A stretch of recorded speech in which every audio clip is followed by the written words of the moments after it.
What's going on, guys? Thanks for checking out the video. As you can hear, my voice is completely screwed today.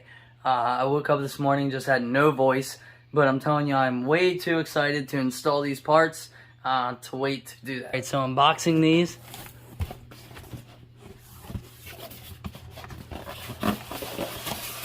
They are packaged up very nice. Perfect cutouts for the headlights to sit into. We have our wiring here and the headlights themselves. Damn. We're gonna go ahead and we're gonna start the install. I'm going to put the camera on the tripod, take the bumper off, and we'll get into it.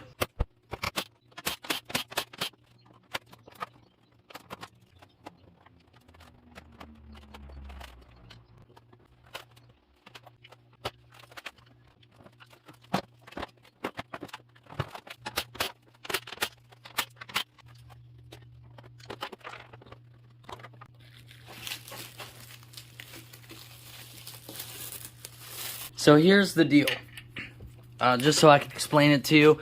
What I was doing earlier was taking out all of my sea light stuff. This harness right here that plugs into where the DRL would be. To show you what's going on here, if you have not taken your headlights out or modified them and you still have the stock chrome headlights or any of the headlights, there's going to be a big like silver box here. And I actually think it's right there. What that is your DRL driver. So basically when you turn the car on, as you are driving, your high beam will be on no matter what. So if you unplug that, your sea light will be on, but your high beam won't. What I have here, I actually bought separate when I bought my Diode Dynamics sea lights. And this basically plugs into the plug that would go to your DRL harness and allows you to run power to the sea lights. So essentially all this is a power wire that's going to give us power when we have the car running.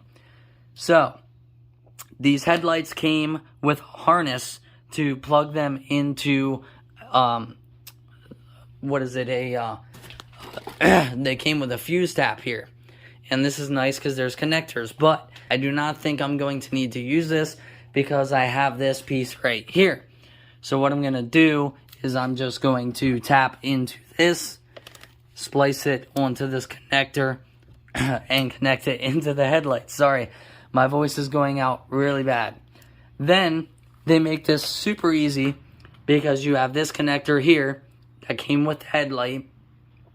And what that's going to do is you're going to unplug this connector, and basically you can see it matches up with stock perfectly. That's going to tap into your turn signal, and you will connect that to the yellow signal wire. I don't know why it says steering harness, but this is your turn signal. So it's going to connect to there, and it's going to be a perfect splice. We're going to plug this one into it.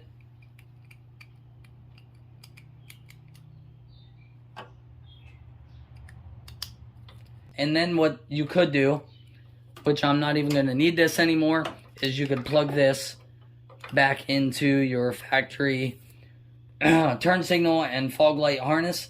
I do not have the factory turn signals. I do not have the factory fog lights, so I don't even need this. So what I'm going to do is I'm going to tape this up, and now this will get plugged into here. Good to go.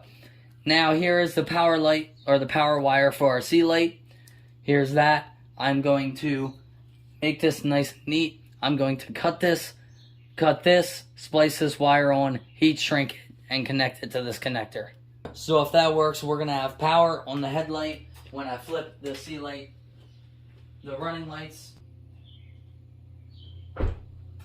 Alright, we are good. They're lighting up, doing the start sequence.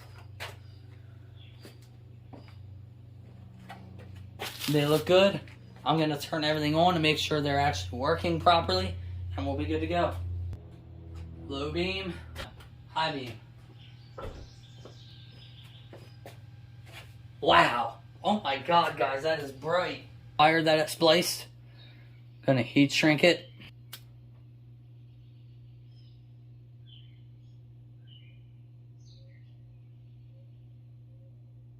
Make sure no moisture gets in that.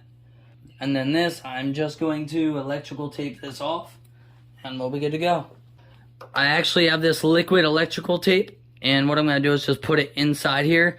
It might sound crazy, but if I ever do decide to use this again, I can actually grab it and pull it out, sort of like Plasti Dip. So,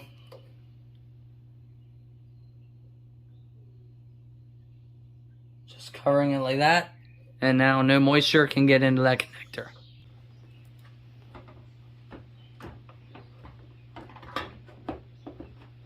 And we can start putting this back up.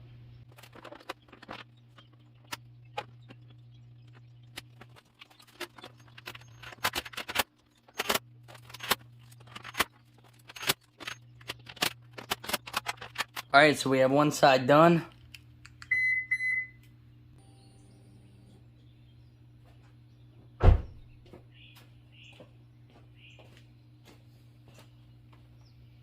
Alright, I got the other side on. I'm going to put the bumper back on, pull it outside, see how it looks. Alright, so before I back the car out and get a full view of these, I just wanted to give you an idea of some of the issues that I did have. Right here, you can see there's a clear silicone that I put on there now. But the screw that holds the housing to the black plastic actually came up and cracked. I could feel the crack with my finger, and that might have been a portal for moisture to get in.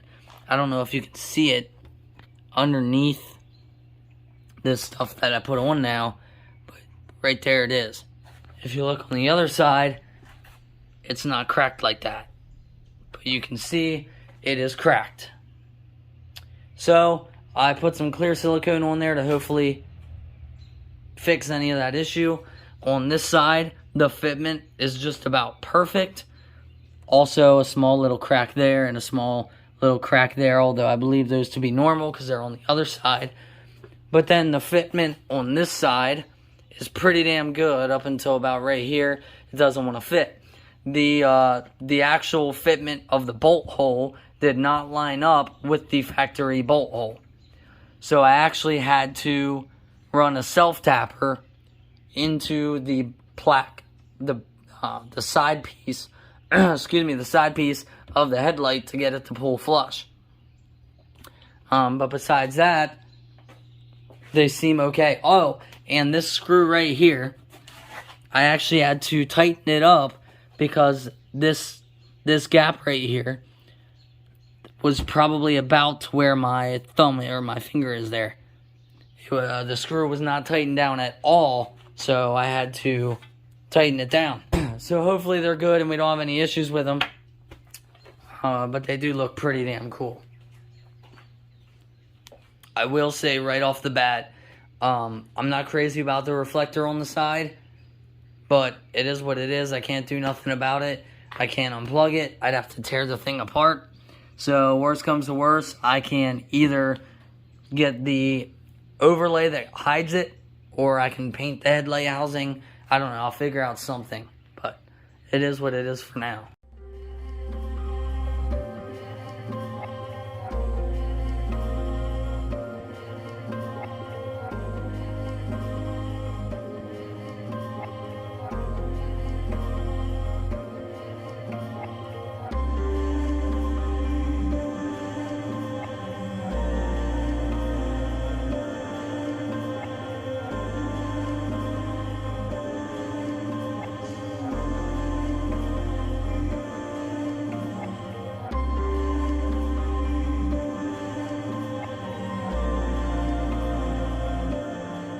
I actually disconnected the sequential turn signal.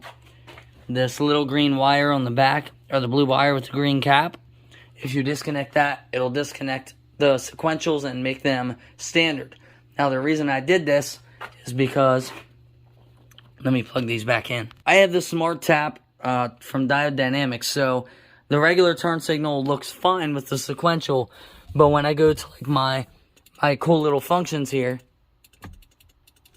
let me show you what it's doing. So this side that it's disconnected, it's working fine. But on this side, where it's trying to be sequential, It's just not cutting it. So we disconnect that, and then the whole thing works.